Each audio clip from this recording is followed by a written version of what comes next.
Ricky आ जाएगा। Ricky अभी सो रहा है और वो आराम से उठेगा, और अगर आ भी गया तो क्या, उसे पता तो चलेगा कि उसके बड़े भैया भाभी से कितना प्यार करते हैं, और फिर अगला नंबर उसी का तो है, उससे भी शादी करके तुम्हें खूबसूरत सी देवरानी जो देनी है। आपको बड़ा इंटरेस्ट आ रहा है देवरानी की खूबसूरती में? अरे नहीं नहीं, मुझे तो तुम पे इंटरेस्ट है, बट एक तुम हो कि भाव नहीं देती। तो ले लीजिए भाव। अच्छा,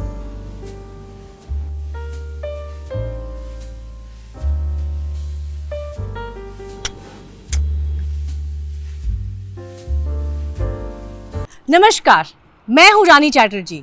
आप लोगों का स्वागत करती हूं क्राइम चक्र के एक नए एपिसोड में, एक नई कहानी के साथ।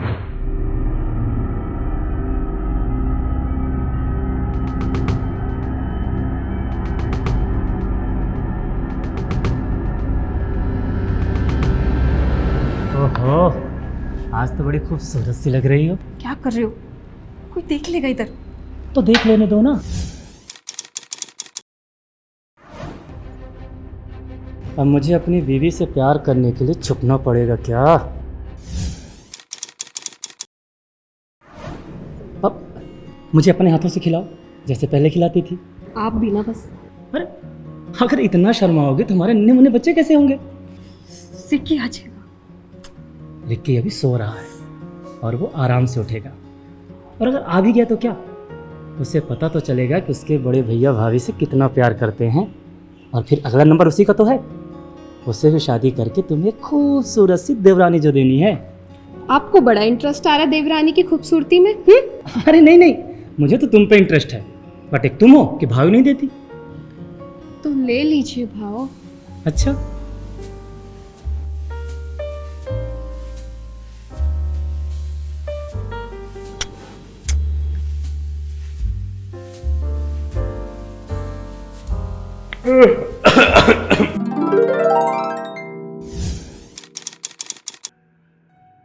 अरे तू उठ गया क्या? मैं शायद गलत टाइम पे आ गया भैया, मैं जाता अरे नहीं नहीं नहीं, चला नाश्ता करते हैं, आजा। क्या बनाया है भाभी?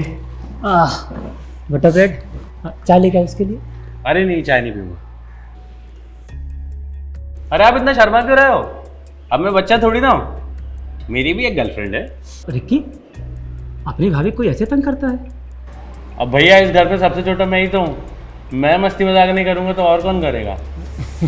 एक काम करो, आप दोनों ना मुझे एक प्यारा सा भतीजा, एक प्यारी सी भतीजी दे दो, तो मेरा भी मन लगा रहेगा ना। पहले हम अपनी देवरानी लाने की प्लानिंग कर ले। वैसे कब मिलवा रहे हो उससे हमें? अरे भाभी, मैं तो कब से इंतजार कर रहा था, आप बताओ कब मिलवा दूं? देखिए।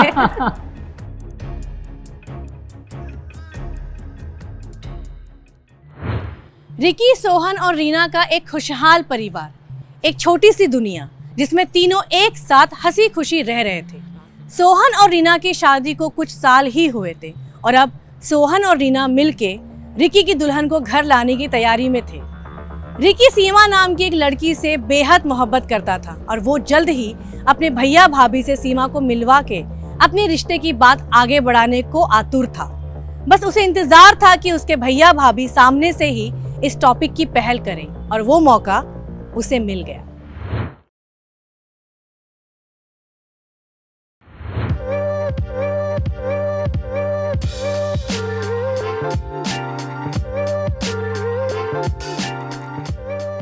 तुम लड़कियों का ना मुझे कुछ भी समझ नहीं आता है। अगर मेकअप निकालनी होता है तो फिर मेकअप करती क्यों हो? खूबसूरत दिखने के लिए।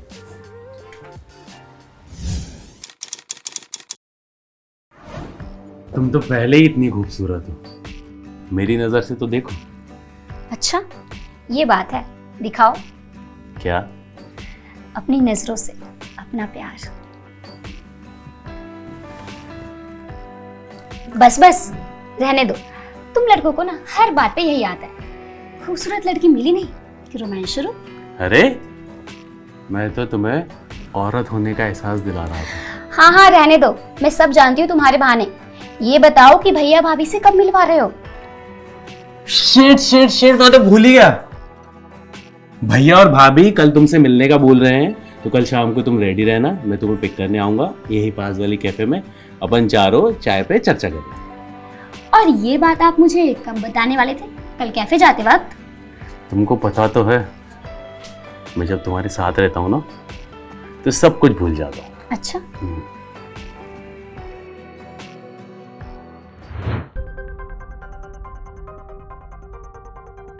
कितना टाइम लगाता है ये लड़का। जरा फोन तो कीजिए, पता नहीं कहाँ रह गया।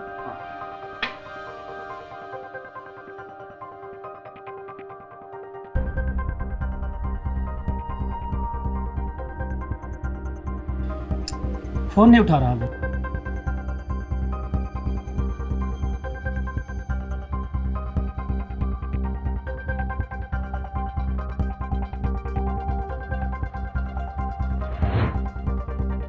सीमा, यार थोड़ा जल्दी कर लो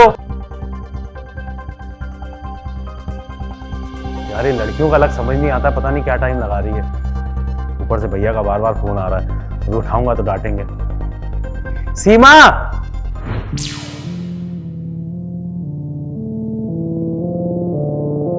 यार जल्दी करो ना, भैया भाई वेट कर रहे हैं, फोन पे फोन आ रहा है भैया का।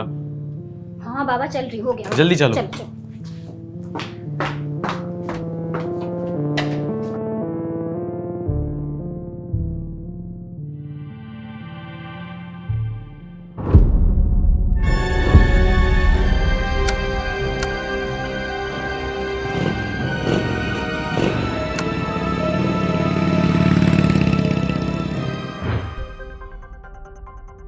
ये लो आ गए। आओ आओ, खुश। खुश हो, बैठो बैठो। 2 चाय लाना। कितनी संस्कारी और खूबसूरत लड़की मिली हमारी रिक्की को, किसी की नजर ना लगी। वाह भाभी, अभी शादी भी नहीं हो रहा आप मुझे भूल गए, सिर्फ इसकी तारीफ। मेरी तारीफ कौन करेगा? कोई नहीं। अरे ये तो वही बात है कि लंगूर के मुंह में अंगूर। भैया आप भी। चलो चाय पियो।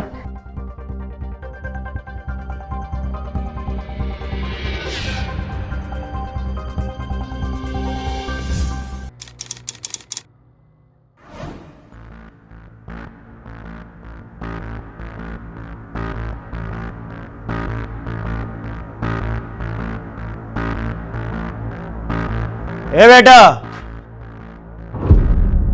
इधर आ।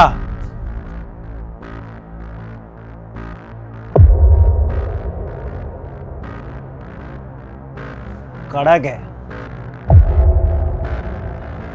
चाय यहाँ की, कड़क है, जरा लेके तो आ।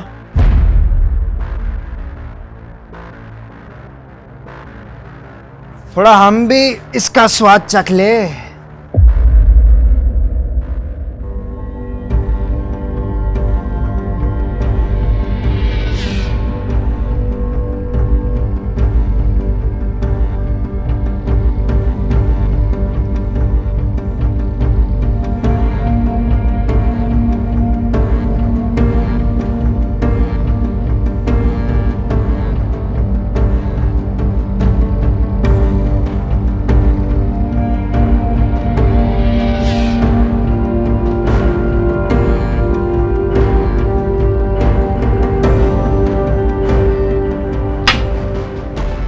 बे बेटा, तेरे यहाँ पे तो बहुत वैरायटी है बे। अब अकेले में किस किस का स्वाद ले। इडियट, ये वही लड़का है रिकी जिसके बारे में मैं तुम्हें बता रही थी ना। मुझे फॉलो करता रहता है और परेशान करता है।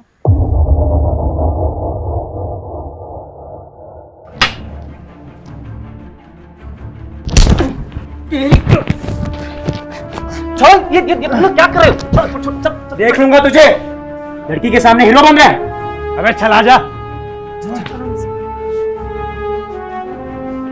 याद रख, छोड़ूंगा नहीं तुझे। अबे चला जा, नहीं तो पिटेगा अभी।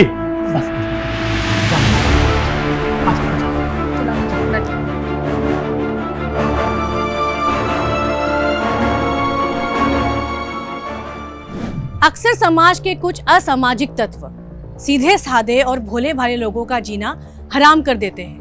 हम कितना भी औरतों की इज्जत करने का दावा करें, पर मैं ये गारंटी के साथ कह सकती हूँ कि हर एक औरत अपने पूरे जीवन काल में किसी न किसी तरह से सिर फिरे आशिक या ऐसे असामाजिक तत्वों से कभी न कभी परेशान जरूर होती है। चाहे वो किसी को बताए या ना बताए।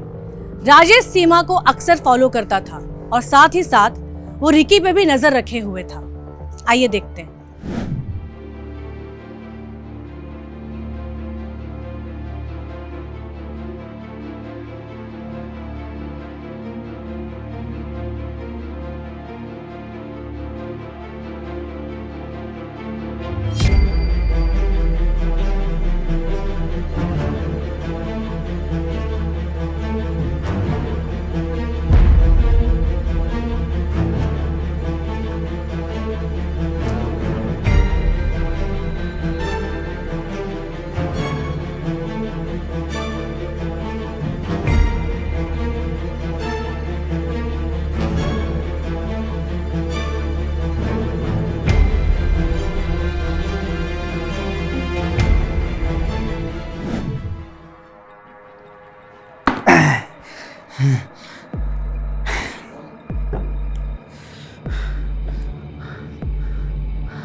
हाँ भाई, इस साले ने मेरे आइटम को फंसा के रखा है। मैं बहुत प्यार करता हूं उससे भाई, पर साला वो मेरे को भाविस नहीं देती है। और वो साला चूजा मेरे को सबके सामने थप्पड़ मारा। भाई इसका कुछ करना पड़ेगा। मेरे को वो लड़की मांगता है अपने बिस्तर पे। भाई अब कोई प्यार व्यार नहीं, उसका घमंड उतारने का है मेरे को।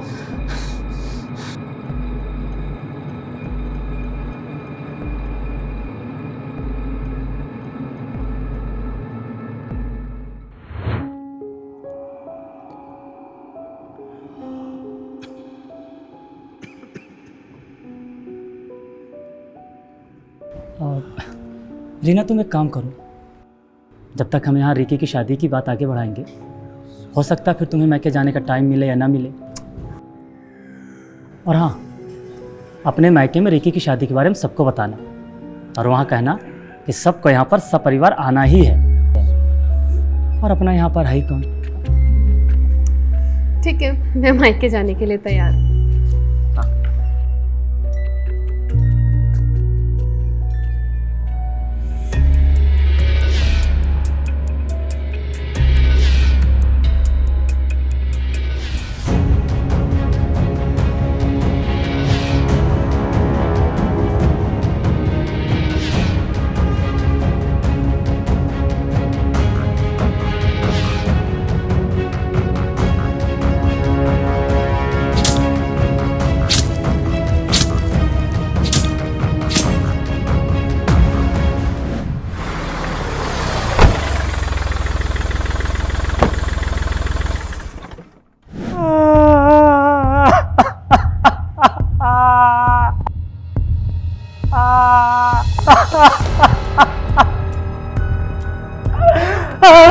ये देखिए सर, क्या हो गया सर, ये देखिए। आप पीछे देखिए।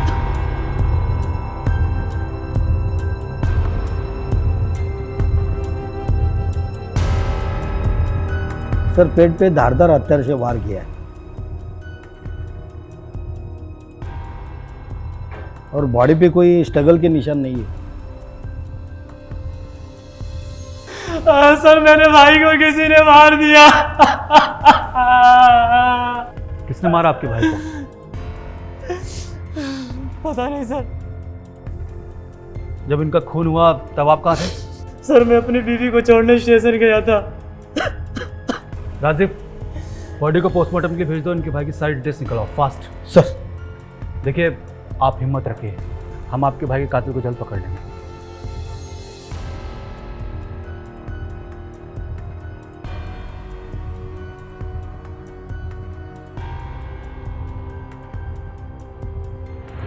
सोहन अपनी वाइफ रीना को स्टेशन छोड़ने गया था ताकि वो मायके जाके रिकी और सीमा की शादी के लिए सबको इनवाइट कर सके। जहां घर में शहनाइयां बजने वाली थी, वहीं मातम का माहौल छा गया। आखिर क्या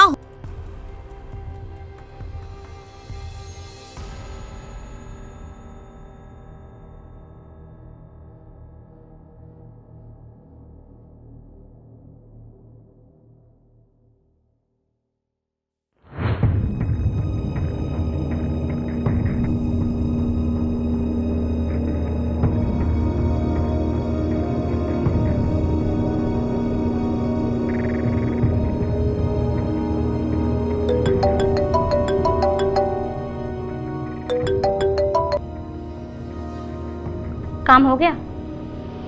ठीक है, मैं जल्दी मिलती हूँ।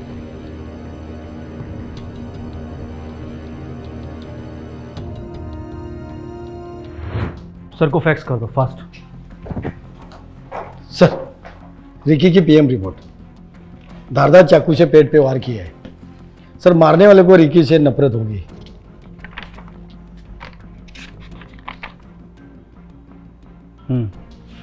एक काम करो, रिकी की कॉल डिटेल्स निकलवाओ और चेक करो घर के आसपास कोई सीसीटीवी कैमरा था क्या, वहाँ की फुटेज निकलवाओ फास्ट। सर,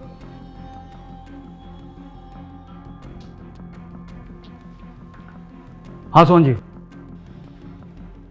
ओके, हम आते हैं।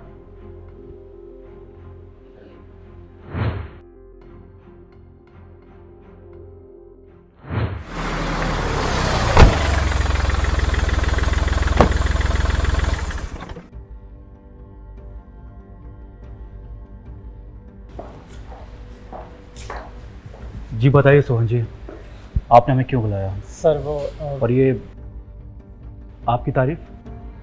सर ये सीमा है, रिकी की मंगेतर। बस आप इतने ही लोग हैं परिवार में? नहीं सर,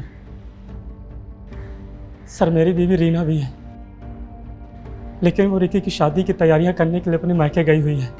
और सर इसी बीच ये हादसा हो गया। सर वो बहुत जल्द यहाँ पहुँचने वाली है। सोहन जी, आप मुझे ये बताइए कि आपके भाई की किसी से कोई दुश्मनी या झगड़ा? जी सर। सीमा, सर को बताओ।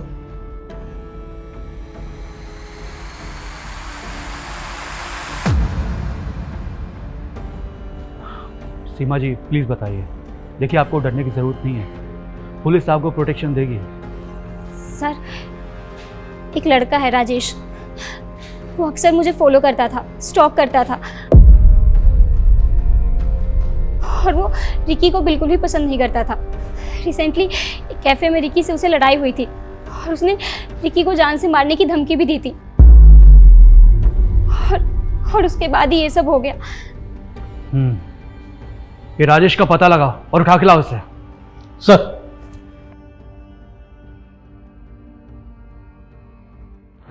सीमा और सोहन के बयान को रिकॉर्ड करके पुलिस ने रिकी के मर्डर केस में प्राइम सस्पेक्ट राजेश को ढूंढना शुरू कर दिया। राजेश को ये बात पता थी कि पुलिस उसका पीछा कर रही है, इसलिए वो अपना मोबाइल बंद करके अपने घर से फरार था। पर पुलिस ने अपने गुप्त सूत्रों से और खबरियों की टीम को एक्टिव करके राजेश के ठिकाने का पता लगा ही लिया और एक टीम भेजी राजेश को अरेस्ट करने के लिए, और साथ ही सोहन और सीमा को पुलिस प्रोटेक्शन भी प्रोवाइड की।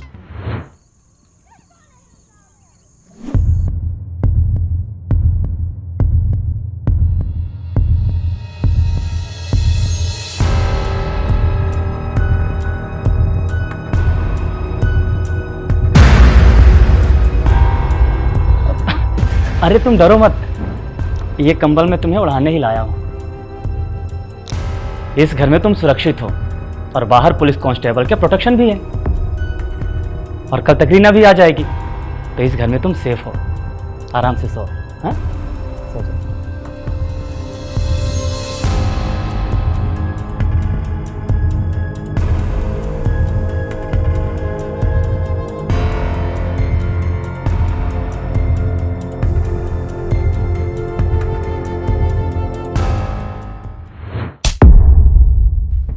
और भाई सिरफिरे आशिक, आशिक इतनी सर पे चढ़ गई कि तूने एक मासूम की जान ले ली। कौन मासूम साहब? सीमा का मंगेतर रिक्की। ना तो वो सीमा मासूम है, ना ही उसका बॉयफ्रेंड रिक्की। साले ने मेरा प्यार छीन लिया मुझसे। इसलिए तूने तैश में आके मौका देख के उसको अपने रास्ते से हटा दिया ताकि तू सीमा तक पहुंच सके। मुझे सीमा तक नहीं पहुंचना है साहब, मैं तो उससे नफरत करता हूं। जी चाहता है कि उसे जान से मार दूं। रिक्की की तरह। रिक्की? मैंने रिक्की को नहीं मारा है साहब। हर कातिल, हर अपराधी यही बोलता है कि उसने कोई अपराध नहीं किया, लेकिन जब पुलिस की लाठी पड़ती है ना, तो तोते की तरह मुंह खोलने लगता है। मार लो साहब, जब जिंदगी ने इतना मारा हो तो अब क्या ही मारोगे? सर मुझे लगता है सर फिर है, कोर्ट में इसकी रिमांड की मांग करते हैं, तभी ये मुंह खोलेगा। इसके खिलाफ ठोस सबूत इकट्ठा करो, तब तक इसे बम अप करवाओ। सर साहब मैंने कुछ नहीं किया साहब। साहब पुलिस ने राजेश को गिरफ्तार तो कर लिया था, पर राजेश अपना गुनाह कबूल नहीं कर रहा था और पुलिस के पास कोई ठोस सबूत भी नहीं था जिससे पुलिस कोर्ट में राजेश को मुजरिम साबित कर सके। मर्डर वेपन का कोई अता पता नहीं था और ना ही कोई ऐसा सबूत जिससे पुलिस राजेश को लॉकअप में बहुत देर तक रोक सके। पुलिस को ये तक पता नहीं था कि अकेला राजेश ही हत्याकांड में शामिल था या उसके पीछे भी कोई और था। और जहां तक हमने देखा कि सीमा भी किसी से फोन पे बात कर रही थी, क्या ये काम सीमा और राजेश का हो सकता था? अगर हाँ, तो वजह क्या रही होगी?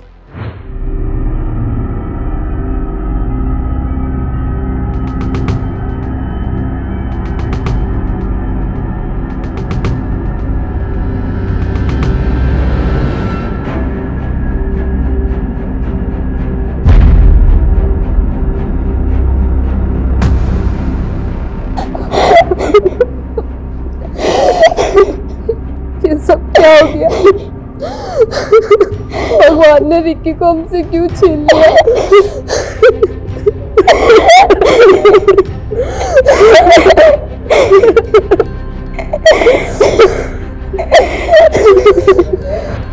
सर ये आपको देखना जरूरी है।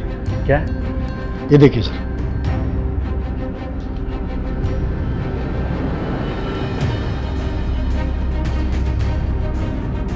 हमें तुरंत कोई एक्शन लेना होगा। बाकी लोकेशन लिस्ट में निकलवाओ। अरे सोहन के घर की सिक्योरिटी टाइट कर दो। कोई भी घर से बाहर नहीं जाना चाहिए। सर पुलिस ने जब जोरों से सबूत की तलाश करना शुरू किया तो मर्डर स्पॉट के एरिया के आसपास से पुलिस को एक सीसीटीवी फुटेज बरामद हुआ और उस सीसीटीवी फुटेज ने पुलिस को कुछ और एंगल से केस को देखने पे मजबूर किया और पुलिस ने कॉल डिटेल्स के साथ मोबाइल लोकेशन डिटेल भी निकलवाई। अब ये केस पुलिस के लिए पानी की तरह क्रिस्टल क्लियर था। बस पता लगाना था तो कत्ल की वजह का। आप लोग भी सोच रहे होंगे कि आखिर कौन है कातिल और क्यों हुई रिकी की हत्या। मन में सवाल तो उमड़ ही रहे होंगे, तो आइए देखते हैं। तो सोहन जी, अब आप मुझे ये बताइए कि आपने अपने भाई को क्यों मारा? सर ये कैसी बात कर रहे हैं आप? मैं अपने ही भाई को क्यों मारूंगा? वजह जानने के लिए हम तुम्हें यहाँ लाए हैं, वरना खूनी साबित करने के लिए पुख्ता सबूत है हमारे पास। सर क्या सबूत है आपके पास? आपके घर के पास के एरिया की सीसीटीवी फुटेज में हमने आपको और आपकी वाइफ को स्टेशन जाते हुए देखा, फिर आपको वापस आते हुए देखा। अगर आप स्टेशन जाते तो कम से कम 20 मिनट लगते। फिर हमने स्टेशन की फुटेज निकाली तो आपकी वाइफ अकेली थी, क्योंकि मर्डर के वक्त आपकी फ़ोन लोकेशन आपके घर पर ही थी।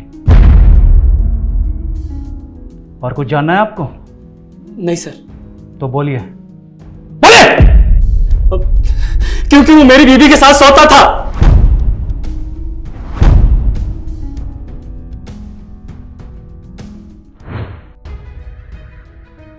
भाभी, आपके साथ जो मजा आता है ना, वो तो सीमा के साथ भी नहीं आता।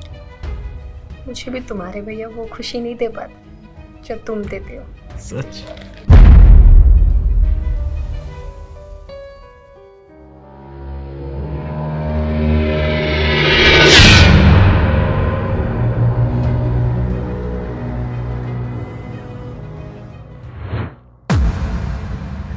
एक भाई जिसको अपने बच्चे की तरह पाला, उसको जब अपनी बीवी के साथ बिस्तर गर्म करते देखा तो मुझसे रहा नहीं गया सर। उस दिन तो मैं कंट्रोल कर लिया, लेकिन ये धोखा मुझसे बर्दाश्त नहीं हो रहा था सर। और इसलिए मैंने बीवी को मायके भेजने का प्लान बनाया, सिर्फ ये दिखाने के लिए सब कुछ नॉर्मल है। लेकिन ये धोखा बार बार मेरे दिल में घुस रहा था सर, मुझसे रहा नहीं गया और मेरे हाथे रिकी का खून हो गया। हम समझ सकते हैं कि आपके ऊपर क्या बीती होगी, लेकिन इसका मतलब ये नहीं कि आपको जुर्म करने का अधिकार मिल जाए। कानून इसकी इजाजत बिल्कुल नहीं देता है।